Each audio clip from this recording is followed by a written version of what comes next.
Hello friends, हम लोग 10th class की हिस्ट्री SCERT बुक से पढ़ रहे थे। 3 चैप्टर अपलोड किया गया है और ये चौथा चैप्टर है। इसका भी बहुत सारा पार्ट डाल दिया गया है और ये आज लास्ट पार्ट है, भारत में राष्ट्रवाद। तो ये सब हम लोग देख चुके थे, आप लोग जाके देख लीजिए। इसका ये सारा खिलाफत आंदोलन, ये सब चीज़, असहयोग आंदोलन, ये सब पढ़ाया जा चुका है, आप जाके देख सकते हैं। आज हम लोग क्या पढ़ने वाले थे,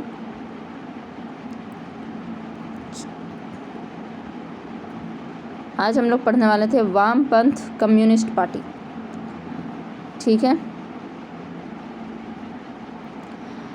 वामपंथी शब्द का प्रथम प्रयोग फ्रांसीसी क्रांति में हुआ था, परंतु कालांतर में समाजवाद या साम्यवाद के उत्थान के बाद यह शब्द उन्हीं का पर्यायवाची बन गया।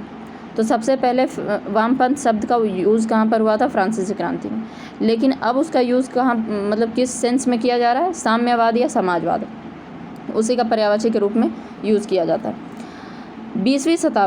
20वीं शताब्दी के प्रारंभिक काल में ही भारत में साम्यवादी विचारधाराओं के अंतर्गत बम्बई, कलकत्ता, कानपुर, लाहौर, मद्रास आदि जगहों पर साम्यवादी सभाएं बननी शुरू हो गई थी। तो 20वीं शताब्दी के प्रारंभ में क्या होना शुरू हो गया था कि बहुत सारे लोग साम्यवादी विचारधारा के बनने लगे थे और उसका बहुत सारा सभा भी बनना अलग अलग जगह पे शुरू हो गया था। उस समय इन विचारों से जुड़े लोगों में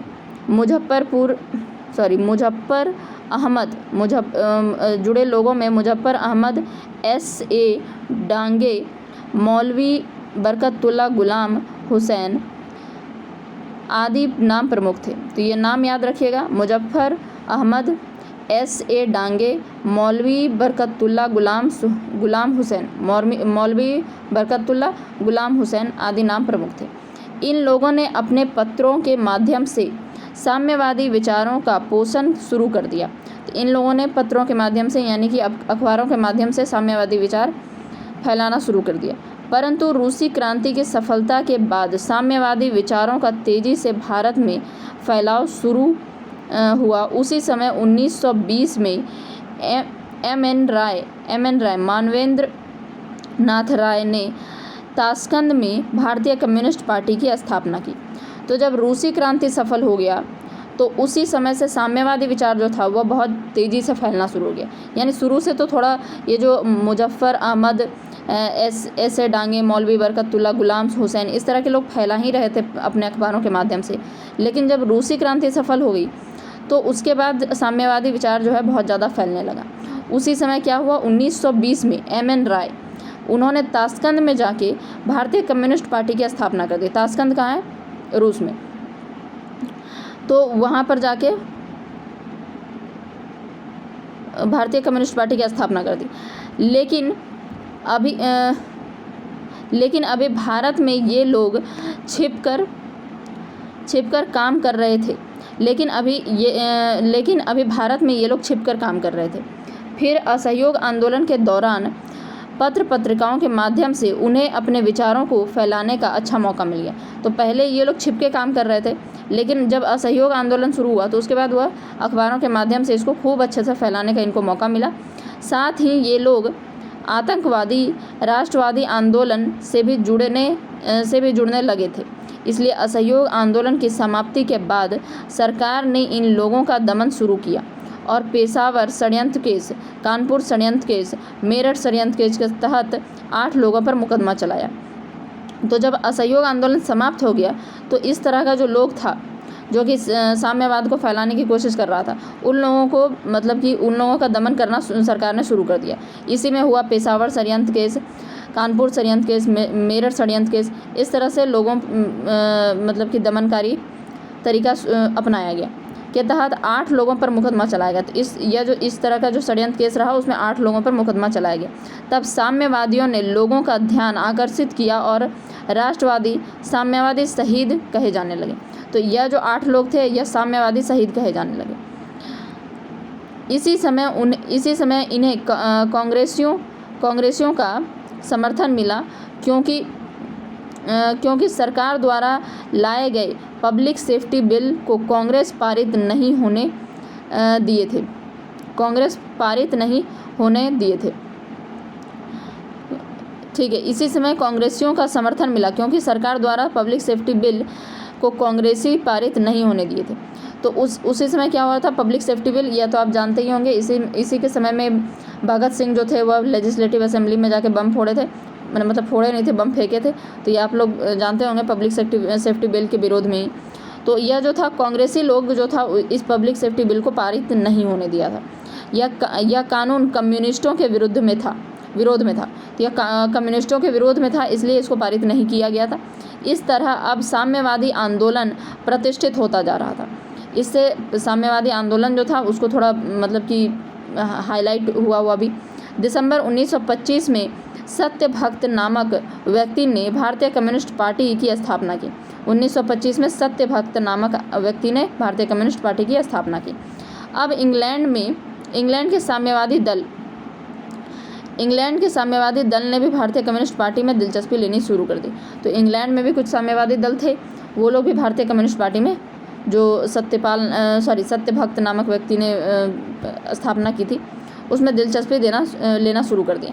हालांकि अब तक कई मजदूर संघों का गठन हो चुका था।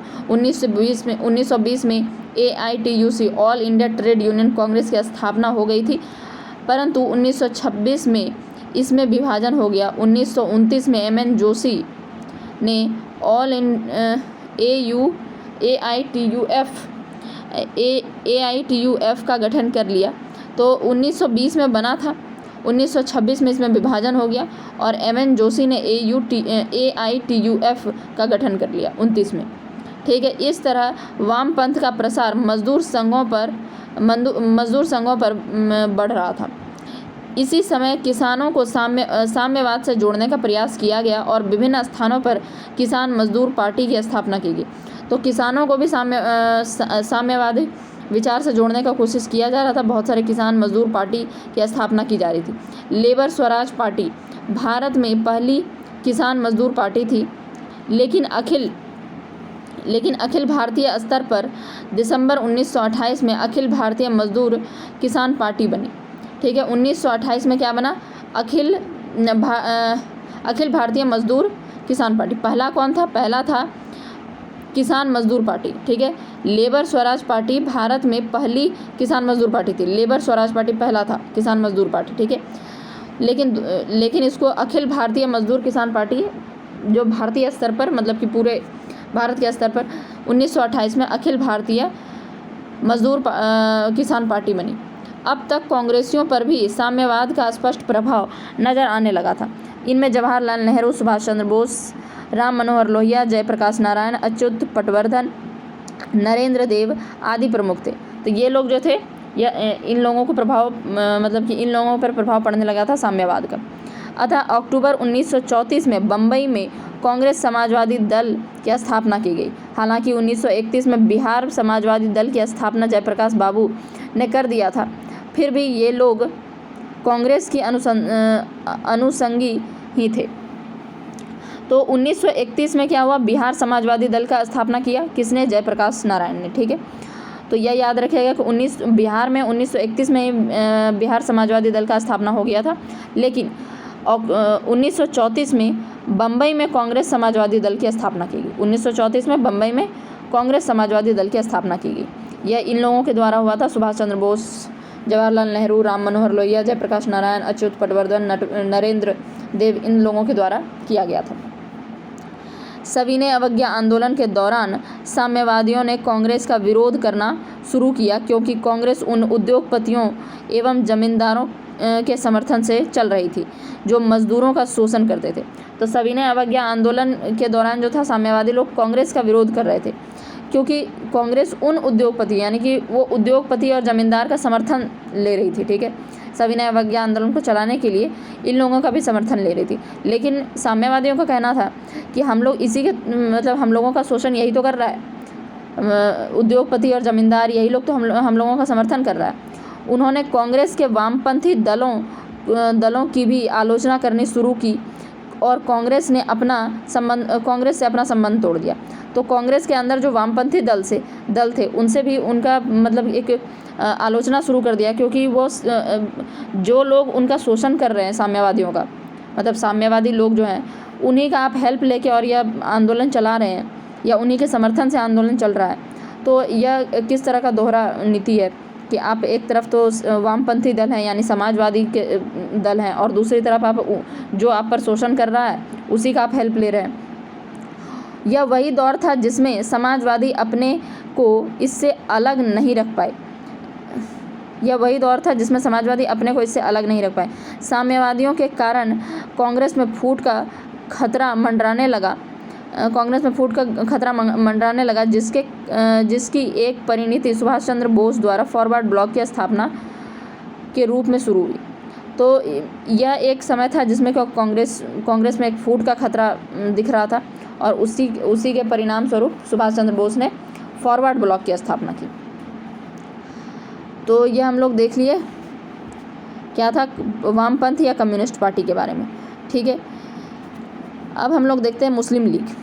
ठीक है, मुस्लिम लीग 1857 ईस्वी के विद्रोह में हिंदू मुस्लिम एकता ने अंग्रेज़ों को अचंभित कर दिया था। इस विद्रोह के बाद अंग्रेज सोचने पर मजबूर हुए कि भारत में जहां धार्मिक एवं जातीय विभाजन काफ़ी कठोर है, वहां दोनों संप्रदायों को आमने सामने खड़ा कर आसानी से शासन चलाया जा सकता है। तो अंग्रेज़ों का यह मंशा था कि दोनों जातियों में मतलब फूट डाल दो, हिंदू और मुस्लिम में, और उसके बाद आराम से शासन चलाया जा सकता है। यही फूट डालो और शासन करो की नीति की चरम परिणति थी। तो यही था कि फूट डालो और शासन करो, यानी कि दोनों जाति में फूट डालो और उसके बाद आराम से ये लोग दोनों लड़ते रहेंगे, हम शासन करते रहेंगे। यही कारण था कि 1887 में ही लॉर्ड डफरिन ने कांग्रेस को हिंदुओं की पार्टी कहकर संबोधित किया था। साथ ही विलियम हंटर नामक अंग्रेज ने अपनी पुस्तक में अंग्रेज मुस्लिम मित्रता पर काफ़ी बल दिया था। तो लॉर्ड डफरिन ने क्या कहा था, कांग्रेस जो है वह हिंदुओं की पार्टी है, यह कहकर एक संबोधित किया था, लेकिन ऐसा नहीं था, उसमें सभी तरह के लोग शामिल थे। उसके बाद विलियम हंटर नामक अंग्रेज ने अपनी पुस्तक में अंग्रेज मुस्लिम मित्रता पर काफ़ी बल दिया था।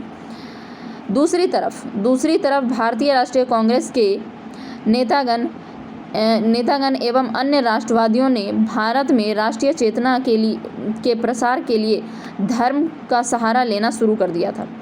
इन सब बातों से मुसलमानों में यह भाव पैदा कर दिया कि कांग्रेस हिंदू राज्य की स्थापना करना चाहती है। इस तरह एक पृष्ठभूमि तैयार हो रही थी कि क्योंकि कुछ मुस्लिम संभ्रांत लोग भी अंग्रेजी समर्थन पाकर अपने समाज को उपेक्षा की स्थिति से बाहर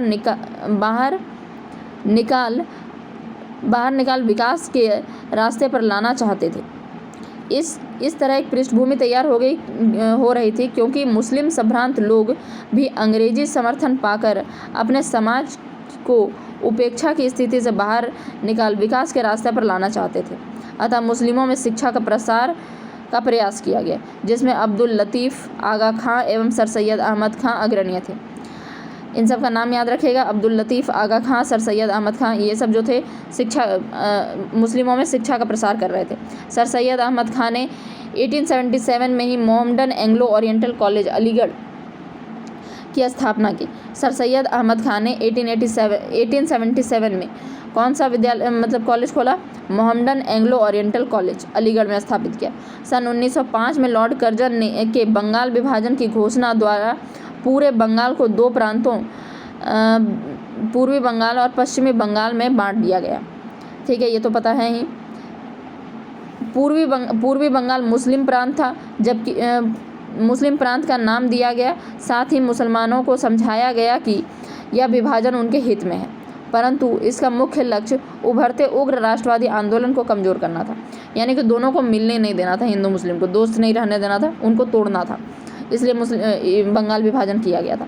सरकार की इस नीति का हिंदू एवं मुसलमानों ने मिलकर इतना कड़ा विरोध किया कि अंततः लॉर्ड हार्डिंग जब 1911 में बंगाल विभाजन को वापस ले लिए।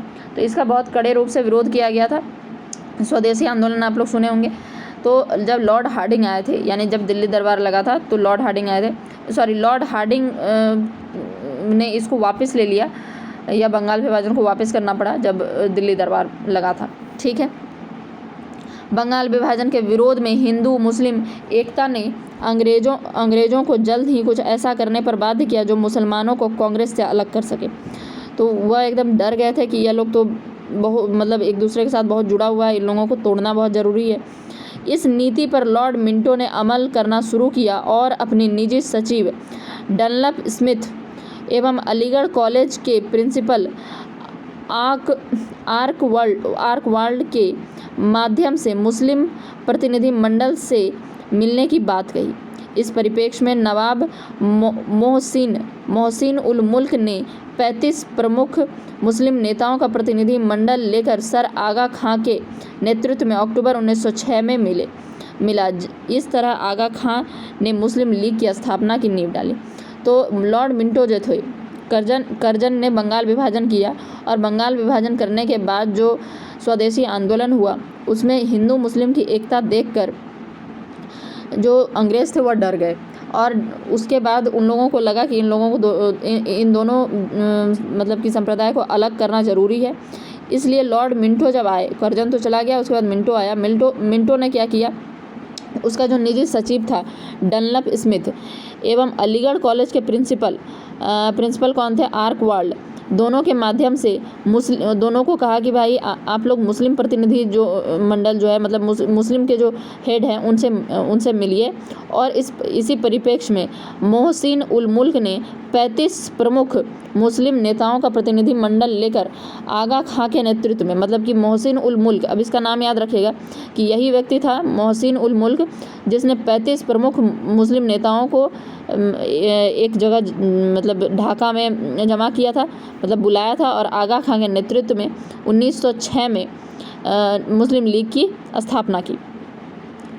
तो इस आदमी का नाम याद रखिएगा, मोहसिन उल मुल्क। और निजी सचिव कौन था, मतलब मिंटो का, डनलप स्मिथ, और अलीगढ़ कॉलेज का प्रिंसिपल कौन था, आर्कवाल्ड। ये नाम याद रखिएगा। 1906 में मुस्लिम लीग का गठन हुआ। कहाँ, किसके नेतृत्व में, आगा खां के नेतृत्व में हुआ। ठीक है। उसके बाद ढाका के नवाब सलीमुल्लाह खां ने ऑल इंडिया मुस्लिम कॉन्फिडेंसी नामक संस्था का सुझाव दिया, और इसका सम्मेलन ढाका में 30 दिसंबर 1906 को बुलाया गया। तो नवाब सलीमुल्लाह खां ने क्या किया कि ऑल इंडिया मुस्लिम लीग, मतलब नाम वहाँ पर बदला गया, ऑल इंडिया, पहले तो गठन हो ही गया था मुस्लिम लीग का, लेकिन ढाका में बुलाया गया। नवाब सलीमुल्लाह खां ने ढाका में सभी को बुलाया, और ढाका में 30 दिसंबर 1906 को उसका नाम बदल कर ऑल इंडिया मुस्लिम लीग रखा गया, और एक अखिल भारतीय मुस्लिम संगठन की नींव पड़ी। इस मुस्लिम लीग पार्टी की स्थापना जिन उद्देश्यों की पूर्ति हेतु की गई थी उनमें मुस्लिमों ने सरकारी सेवाओं में उचित अनुपात में स्थान दिलाना एवं न्यायाधीशों के पदों पर मुसलमानों को जगह दिलाना था। तो यह मुस्लिम लीग पार्टी जो थी वह बनी क्यों थी, यह इसलिए बनाया गया था ताकि मुसलमानों ने यह कहा कि सरकारी सेवाओं में उनका एक सही अनुपात में उनका स्थान हो, मतलब सरकार जितना भी सरकारी पद होता है उस पर। दूसरा, न्यायाधीश जो होंगे यानी जज जो होंगे उस पर मुसलमानों का भी जगह होगा। विधान परिषद के लिए अलग निर्वाचक मंडल बने एवं काउंसिल की नियुक्ति में मुसलमानों के हितों की सुरक्षा का मुख्य उद्देश्य था। तो यानी कि यह जो मुस्लिम लीग बना था इसलिए बना था कि उनका जो विधान परिषद में निर्वाचक मंडल बनेगा, उनको एक उनके हित की, मुसलमानों के हित की सुरक्षा की जाएगी, चाहे किसी भी तरह हो, चाहे सरकारी सेवा में सरकारी सेवा में जाने का बात हो, जज बनने का बात हो, या विधान परिषद में जाने का बात हो, हर जगह उनको एक आरक्षण दिया जाएगा। इस तरीके से अंग्रेज़ों ने इस घटना को युगांतकारी मानते हुए कहा कि हमने लगभग 7 करोड़ लोगों को अपने पक्ष में कर लिया। अब मतलब लगभग 7 करोड़ मुस्लिम थे, तो उन्होंने क्या कहा कि लगभग 7 करोड़ लोगों को अपने पक्ष में कर लिया। इसी को पुख्ता करने के लिए 1909 में सुधार अधिनियम में आंशिक रूप से मुस्लिम हितों को ध्यान में रखते हुए सांप्रदायिकता का बीज बोया गया। 1909 का जो अधिनियम आया था उस समय सांप्रदायिकता का बीज बोया गया, यानी 1906 में पहले तो मुस्लिम लीग बना दिया, एक अलग ग्रुप बना दिया। उसके बाद 1909 का जो अधिनियम आया उसमें सांप्रदायिकता का बीज कैसे बोया गया, यह देखिए कि उस समय कहा गया कि आपको क्या मिलेगा, मतलब वह जो अलग से वोट वाला सिस्टम होता था कि मुस्लिम के तरफ से जो लोग खड़े होंगे उनको मुस्लिम लोग ही उनको वोट भी करेंगे, ठीक है। तो यह काम करने का कोशिश किया गया। 1909 का जो अधिनियम आया जिसको मार्ले मिंटो सुधार कहते हैं, ठीक है। तो इसके बारे में मार्ले मिंटो सुधार के बारे में पढ़ लीजिएगा। परंतु सन 1916 में कांग्रेस और लीग में समझौता हो गया और राष्ट्रवादी मुसलमान नेताओं यथा हकीम अजमल खां, डॉक्टर अंसारी, डॉक्टर किचलू, मौलाना अबुल कलाम आज़ाद, मौलाना मजहरुल हक आदि को कांग्रेस के साथ मिलाकर आंदोलन को आगे बढ़ाया। विभिन्न चुनावों में मुस्लिम लीग को उचित सफलता नहीं मिलना यही प्रमाणित करता, यहाँ पर नहीं, डॉक्टर आदि को कांग्रेस के साथ मिलाकर आंदोलन को आगे बढ़ाया। विभिन्न चुनावों में मुस्लिम लीग को उचित सफलता नहीं मिलना यही प्रमाणित करता है कि लीग का आधार मुस्लिम जनता में बहुत व्यापक नहीं हो पाया था और कांग्रेस ही देश को नेतृत्व देने वाली एकमात्र पार्टी थी। तो यह सब तो अंग्रेज़ों ने खूब किया कि पहले 1906 में ढाका में मतलब मुस्लिम लीग की स्थापना की, फिर 1909 में मार्ले मिंटो सुधार लाया, सांप्रदायिकता को और ज़्यादा बढ़ावा दिया। लेकिन 1916 में लखनऊ पैक्ट हुआ और कांग्रेस और लीग के बीच समझौता हो गया, दोनों मिल गए, ठीक है। और उसमें कुछ नेता का नाम यहाँ पर देखना है, हकीम अजमल खां, डॉक्टर अंसारी, डॉक्टर किचलू, मौलाना अबुल कलाम आज़ाद, मौलाना मजहरुल हक, ये सब जो थे ये सब लोग साथ मिल गए और साथ मिलकर आंदोलन को आगे बढ़ाया। जब मुस्लिमों के मतलब जब चुनाव हुआ तो मुस्लिम लीग को बहुत सही से मतलब बहुत उतना अच्छा सफलता नहीं मिला। इससे यह मतलब कांग्रेस को ज़्यादा सफलता मिली, मुस्लिम लीग को ज़्यादा नहीं मिल पाया। इससे यह पता चलता है कि कांग्रेस जो है वही एक देश में एक बड़ा पार्टी है और वही एक नेतृत्व करने वाला एकमात्र पार्टी है। आगे चलकर मोहम्मद अली जिन्ना के नेतृत्व में मुस्लिम लीग ने कांग्रेस से अलग होकर शासन में अलग प्रतिनिधित्व एवं प्रतिनिधि क्षेत्र की मांग रखना शुरू की, जिसने भारत विभाजन का मार्ग प्रशस्त किया। अंग्रेज़ों की इसमें महत्वपूर्ण भूमिका रही। बाद में क्या हुआ कि मुस्लिम लीग देख रही थी कि चुनाव में उसको बहुत ज़्यादा सफलता नहीं मिल पा रहा। तो जब मोहम्मद अली जिन्ना जब जिन्ना आए तो जिन्ना ने कहा कि हमको मतलब प्रतिनिधि क्षेत्र मांगना शुरू कर दिया, मतलब मेरा एक अपना क्षेत्र हो, उसमें से मुस्लिम ही खड़ा होगा और मुस्लिम ही लड़ेगा, इस तरीके से मांगना शुरू कर दिया, अपना क्षेत्र मांगना शुरू कर दिया। जिसमें ब्रिटिशर्स तो यही चाहते थे कि मुस्लिम और हिंदू के बीच में लड़ाई हो जाए, वो लोग दोनों अलग हो जाए, तो इसमें ब्रिटिशर्स ने उनका खूब साथ दिया। तो अब हम लोग आगे देखते हैं स्वराज पार्टी। तो ये स्वराज पार्टी है, फिर राष्ट्रीय स्वयंसेवक संघ है, उसके बाद ख़त्म हो जाएगा। तो देख लेते हैं, वैसे तो 23 मिनट का वीडियो बन गया है लेकिन आज ख़त्म कर देते हैं। असहयोग आंदोलन की एकाएक वापसी से उत्पन्न निराशा और क्षोभ का प्रदर्शन 1922 में हुए कांग्रेस की गया अधिवेशन में हुआ, जिसके अध्यक्ष चित्तरंजन दास थे। तो असहयोग आंदोलन, आपको पता है कि असहयोग आंदोलन बहुत ज़ोरों शोरों से चल रहा था, लेकिन चौरी चौरा कांड जो 5 फरवरी 1922 को हुआ, उसके कारण महात्मा गांधी जो थे 12 फरवरी को असहयोग आंदोलन को वापस ले लिया। इससे बहुत सारे लोगों को बहुत निराशा हुई, मतलब उनको अच्छा नहीं लगा कि यह इतना ज़ोर शोर से चल रहा था, हो सकता है हमारा उद्देश्य पूरा हो जाता, लेकिन बीच में रोक देने के कारण उनको लगा कि बहुत क्षति हुआ हम लोगों का। तो 1922 का जब गया अधिवेशन हो रहा था, मतलब कांग्रेस का गया अधिवेशन 1922 हो रहा था, जिसमें चित्तरंजन दास जो थे वो अध्यक्ष थे। चित्तरंजन दास एवं मोतीलाल नेहरू आदि नेताओं का विचार था कि कांग्रेस के रचनात्मक कार्यक्रम के साथ ही कांग्रेसी देश के विभिन्न निर्वाचनों में भाग लेकर व्यावसायिक सभाओं में एवं सार्वजनिक संस्थाओं में प्रवेश कर सरकारी कामकाज में अवरोध पैदा करेंगे। तो चित्तरंजन दास और मोतीलाल नेहरू और भी इस तरह के जो नेता थे, उन लोगों का कहना था कि हम लोग एक पार्टी बनाते हैं, स्वराज पार्टी या जो भी, मतलब कोई भी उस समय तो तय नहीं हुआ था, बाद में तय हुआ होगा। तो एक पार्टी बना के हम लोग क्या करते हैं कि जो कांग्रेस का रचनात्मक कार्य तो करेंगे ही, लेकिन साथ साथ हम लोग चुनाव में भाग लेंगे, निर्वाचन में भाग लेंगे और क्या बोलते हैं कि सरकार बनाएंगे, और फिर हम लोग जो सरकारी कामकाज है उसमें अवरोध पैदा करेंगे, उसमें मतलब कि उसमें पास नहीं होने देंगे बिल को, या कुछ इस तरह का काम करेंगे। इसी प्रश्न पर एक प्रस्ताव गया अधिवेशन में लाया गया, परंतु पारित नहीं हो पाया। तब चित्तरंजन दास एवं मोतीलाल नेहरू ने अपने कांग्रेस पद त्याग दिए और स्वराज पार्टी की स्थापना कर डाली, और इन्हीं दोनों के आवश्यक अथक प्रयास से के फलस्वरूप मार्च 1923 में प्रथम स्वराज दल का सम्मेलन इलाहाबाद में हुआ। तो उसके बाद कुछ प्रॉब्लम हुआ, जिससे मोतीलाल नेहरू और चित्तरंजन दास को कांग्रेस त्यागना पड़ा, और कांग्रेस त्याग के उसने स्वराज पार्टी का गठन किया। कब गठन किया? मार्च 1923 में, ठीक है। पहला सम्मेलन इलाहाबाद में हुआ था। हालांकि स्वराज दल का मुख्य उद्देश्य भारतीय राष्ट्रीय कांग्रेस से भिन्न नहीं था, क्योंकि ये भी स्वराज चाहते थे, परंतु इनके रास्ते थोड़ा अलग थे। यानी कि दोनों को स्वराज चाहिए था, कांग्रेस को भी स्वराज चाहिए था, और स्वराज पार्टी के लोगों को, यानी चित्तरंजन दास, मोतीलाल नेहरू, इन दोनों को स्वराज चाहिए, लेकिन दोनों का बस रास्ता थोड़ा अलग था, बाकी उद्देश्य सेम ही था। ये भारत में अंग्रेजों द्वारा चलाई गई सरकारी परंपराओं का अंत चाहते थे। ये क्या चाहते थे कि सरकारी जो परंपरा चल रही है इन सबको ख़त्म किया जाए। ये लोग 1919 के सुधार अधिनियम में सुधार या उसका अंत चाहते थे।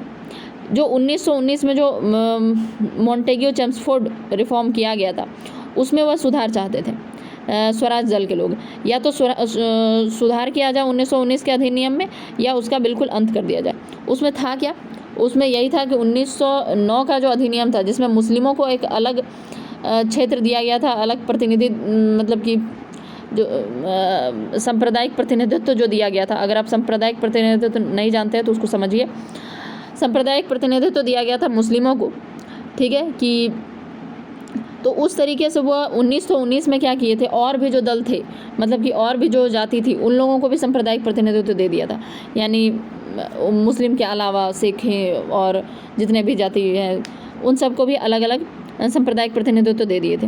तो वह चाहते थे कि 1919 का जो अधिनियम है, या तो उसमें सुधार करो या उसका अंत करो। धारा सभाओं में प्रवेश कर कांग्रेस का असहयोगात्मक रवैये अपनाए रखना चाहते थे। ये धारा सभाओं में जाते एवं विभिन्न मुद्दों पर बहस करने के बाद उनका विरोध करते हुए बाहर निकल जाते। तो यह क्या था, जो जितना भी सम्मेलन होता था उसमें ये लोग जाते थे और उनका मतलब असहयोग करके मतलब विभिन्न मुद्दों पर बहस करना और उसके बाद फिर विरोध करते हुए निकल जाना। इनकी नीति थी नौकरशाही की शक्ति को कमज़ोर कर दमनकारी कानून का विरोध और राष्ट्रीय शक्ति का विकास करना एवं आवश्यकता पड़ने पर पद त्याग कर सत्याग्रह में भाग लेना। तो यह सब इनका नीति था कि नौकरशाही शक्ति को कमज़ोर किया जाए, इतना दमनकारी कानून जो चलाया जाता है वह सब का विरोध करना, राष्ट्रीय शक्ति का विकास करना, आवश्यकता पड़ने पर अगर ज़रूरत है तो पद त्याग करके सब लोग सत्याग्रह में आ जाओ। अगर सरकार इतना ही ख़राब काम कर रही है तो पद त्याग करके सत्याग्रह पे लौटो। हालांकि स्वराजवादी अपने प्रारंभिक नीतियों पर अमल करते हुए अपने लक्ष्यों की प्राप्ति में काफ़ी हद तक सफल रहे। यथा बजट प्रस्तावों को अस्वीकार करना, 1919 सुधार अधिनियम पर जांच समिति गठित करवाना आदि। तो यह जब चुनाव में मतलब स्वराज पार्टी से चुनाव में जितने लोग भी पहुँचे तो वह लोग जब पहुँचे तो वह बजट प्रस्तावों को अस्वीकार करते थे, यानी बजट पास होता था तो उसको अस्वीकार कर देते थे। 1919 का जो अधिनियम था उसमें सुधार करने के लिए कमेटी की स्थापना करवाते थे, परंतु CR दास की मृत्यु के बाद केलकर एवं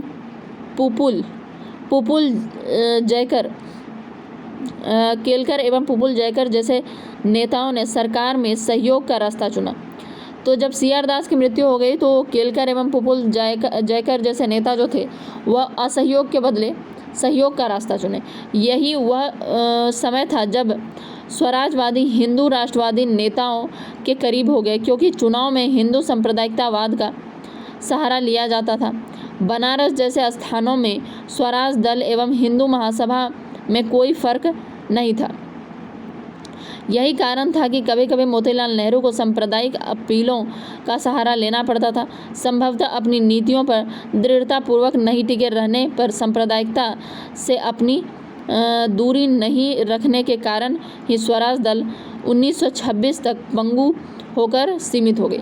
तो मतलब जिस उद्देश्य, सिंपल सी बात है कि CR दास की मृत्यु के बाद जो उद्देश्य था स्वराज दल का, उससे वो लोग हट गए और अलग अलग तरीका अपनाना शुरू कर दिया, बिल्कुल उल्टा तरीका अपनाना शुरू कर दिया, जो कि जिस विचार से स्वराज दल को नहीं बनाया गया था। तो इससे क्या हुआ, 1926 तक ही यह दल मतलब यह स्वराज दल ठीक ठाक चल सका, उसके बाद पंगु हो गया। आगे देखते हैं राष्ट्रीय स्वयंसेवक संघ।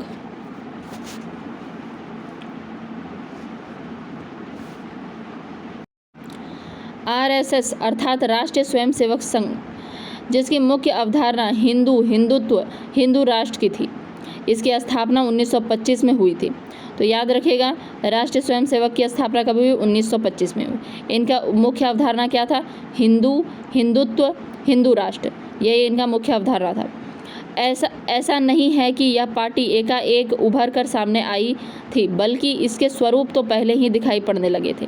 इसी काल में हिंदू पुनरुत्थान की शुरुआत हुई, जिसके तहत हिंदू परंपराओं का पक्ष पोषण एवं महिमा मंडन करना सम्मानजनक माना गया।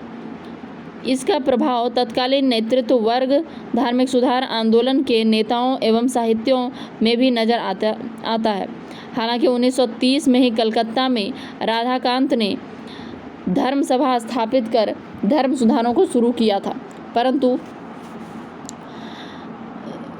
यह हिंदी में लिखा हुआ है, आप लोग देख लीजिएगा। परंतु डैश में बम्बई में स्वामी दयानंद सरस्वती ने आर्य समाज की स्थापना कर वेदों की ओर लौटो का नारा दिया। यह हिंदू पुनरुत्थान वाद का प्रारंभिक दौर था। इसी काल में वेदों की सर्वोच्चता पर बात की जा रही थी तथा हिंदू धर्म में सनातन रूप को स्थापित किया जा रहा था। तो यह जो हिंदुत्व हिंदू राष्ट्र की, यह जो RSS राष्ट्रीय स्वयंसेवी संघ की स्थापना जो किया गया, यह अचानक नहीं हुआ।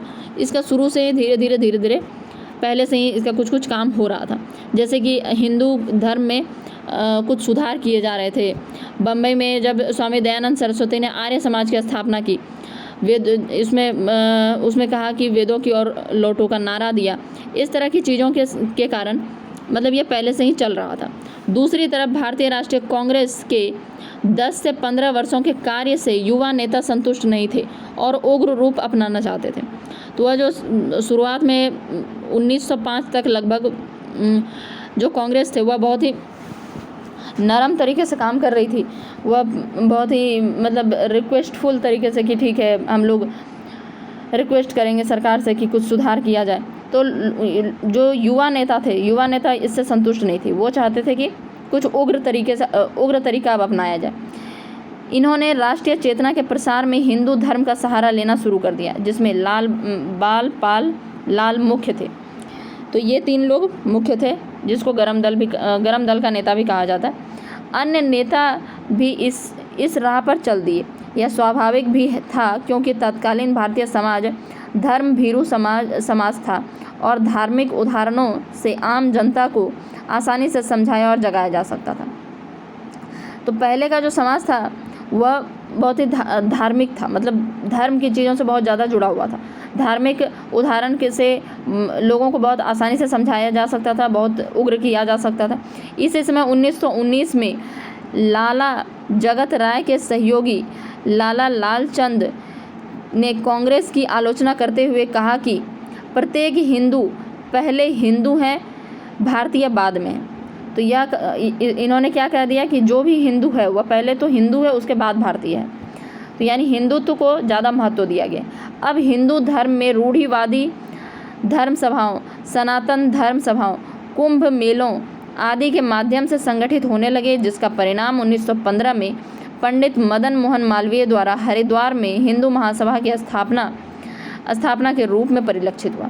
तो यह सब लोग जो हिंदू धर्म के लोग थे वह हिंदू धर्म सभा जितना भी होता था, रूढ़िवादी धर्म सभा, सनातन धर्म सभा, कुंभ मेला, इस तरह में संगठित होने लगे। और इसके परिणाम स्वरूप क्या हुआ, 1915 में मदन मोहन मालवीय द्वारा हरिद्वार में हिंदू महासभा की स्थापना की गई। परंतु गांधी के पदार्पण के साथ ही दोनों पक्षों की सांप्रदायिक पार्टियां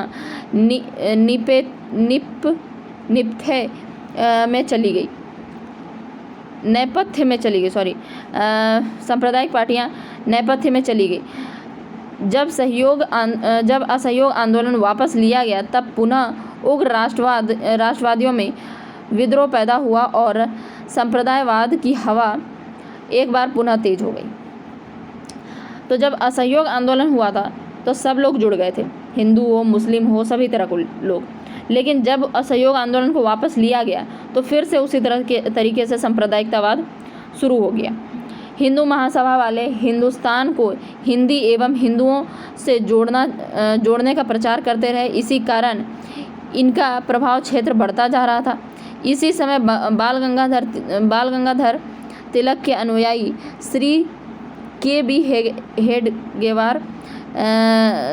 हेडगेवार ने 1925 में नागपुर में राष्ट्रीय स्वयंसेवक संघ की स्थापना की, जिसका मुख्य उद्देश्य भारतीय हिंदू नवयुवकों को अनुशासित एवं चारित्रिक रूप से मजबूत करना, राष्ट्र का निर्माण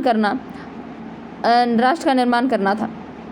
तो याद रखिएगा 1925 में बाल गंगाधर तिलक के जो अनुयायी थे के बी हेडगेवार, इन्होंने 1925 में नागपुर में राष्ट्रीय स्वयंसेवक संघ की स्थापना की।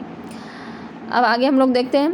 अतः यह एक सामाजिक संस्था के रूप में उभरनी शुरू हुई। इसमें राष्ट्र धर्म के साथ कट्टर हिंदुत्व की शिक्षा दी जाती थी। मतलब हिंदुत्व को बहुत ज़्यादा बढ़ाया जाता था। जैसे जिन्ना मुस्लिम को बढ़ावा देता था कि सब कुछ मुस्लिम लोगों का, मतलब कि एक संप्रदाय को ज़्यादा कट्टरता से साथ देता था, इधर हिंदू राष्ट्र ये लोग जो थे हिंदुत्व को बढ़ावा देते थे। इस प्रकार उपरोक्त लिखित बातों से इस तथ्य की जानकारी प्राप्त होती है कि ब्रिटिश सरकार के विभिन्न प्रशासनिक, आर्थिक एवं सामाजिक नीतियों ने भारत में राष्ट्रवाद को जन्म दिया। यानी कि इससे यह पता चलता है कि यह धीरे धीरे जो इस तरीके का चीज़ हुआ उससे मतलब ब्रिटिशर्स लोगों ने सांप्रदायिकता को बढ़ावा दिया, राष्ट्रवाद को जन्म दिया। किस तरीके से आप देखिए, सन 1914 से लेकर 1930 के बीच भारतीय राष्ट्रीय आंदोलन अपनी चरम सीमा पर था, जिसमें गांधी जी के नेतृत्व में भारतीय राष्ट्रीय कांग्रेस की महत्वपूर्ण भूमिका रही। इसी समय किसान सभा एवं कई मजदूर संगठनों की नींव पड़ी, जिसने अपने अधिकारों के लिए आंदोलन की शुरुआत की, जो आगे चलकर राष्ट्रीय आंदोलन में समाहित हो गए। तो बहुत तरह का किसान आंदोलन, मतलब कि किसानों ने अपना गुट शुरू किया, मजदूर संगठन बने, सब लोग अलग अलग रूप से, अलग अलग तरीके से जिन लोगों में राष्ट्रीयता का भाव पनप रहा था वो लोग अपना अपना गुट बनाकर, जो किसान है वो किसानों का गुट बना रहे हैं, मजदूर है मजदूरों का गुट बना रहे हैं, हिंदुत्व को बढ़ावा दे रहे हैं, मुस्लिम जो है मुस्लिम को बढ़ावा दे रहे हैं। तो इस तरीके से सब लोग मतलब कि एक दूसरे के साथ जुड़कर संगठन बना रहे हैं और राष्ट्रीयता का भावना उनमें धीरे धीरे आते जा रहा है। लेकिन 1914 से लेकर 1930 के बीच भारतीय राष्ट्रीय आंदोलन अपनी चरम सीमा पर थी और एट द एंड सब लोग मिल के ही, मतलब सबने अपना अपना योगदान दिया। इस अवधि में भारत में विभिन्न दलों जैसे साम्यवादी दल, स्वराज पार्टी एवं RSS का गठन हुआ और कांग्रेस पार्टी तथा मुस्लिम लीग की गतिविधियां तेज हुई। सन 1930 के बाद सभी दलों के द्वारा अंग्रेजों की नीतियों के विरुद्ध किए गए आंदोलन ने भारतीय स्वतंत्रता आंदोलन को तीव्र गति प्रदान की। तो भले ही संगठन अलग अलग बना हो, लेकिन 1930 के बाद सब लोग एकजुट होकर और सब ने अंग्रेज़ों को बाहर निकाला, स्वतंत्रता के लिए स्वतंत्रता आंदोलन में मतलब तीव्र गति से आगे बढ़े। तो आज इस चैप्टर का एंड हो गया, बहुत लंबा चैप्टर था, तो इसका सारा पार्ट आप लोग देख लीजिएगा। Thank you.